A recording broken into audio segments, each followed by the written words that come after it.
short time ago. Senator, thanks very much indeed for joining me. Can I just get your reaction to this Supreme Court ruling? Does this now settle the issue as far as you're concerned? Well, under our legal system, a 5-4 ruling by the majority of our Supreme Court does settle the issue. I disagree with some of the underlying policies that are here being upheld by our Supreme Court.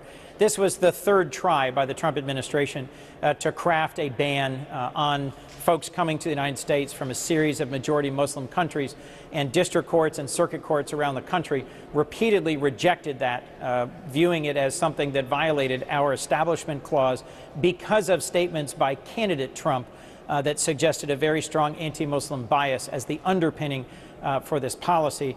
Ultimately, the Supreme Court in this narrow ruling today decided that on the third try, the administration had done a good enough job of providing a national security justification that despite statements by candidate Trump, they let this decision stand and they upheld this policy.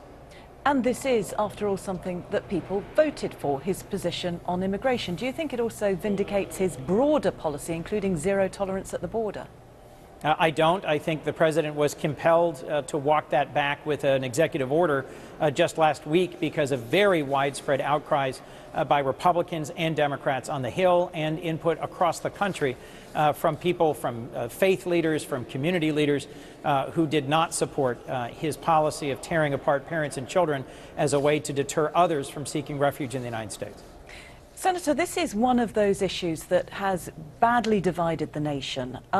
But are we seeing a new low when we see people being thrown out of restaurants because of their political beliefs and their political jobs, and one of your colleagues actually advocating harassment?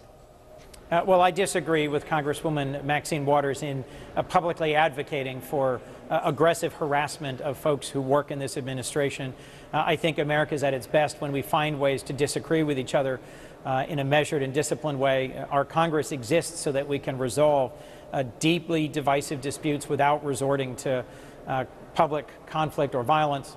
And I understand folks who vigorously, aggressively disagree with the Trump administration and its policies. But I frankly think in order for us to make any progress here in Congress, we need to find ways to express those disagreements that are constructive. Senator Chris Coons, thanks very much for joining me. Thank you, Jane.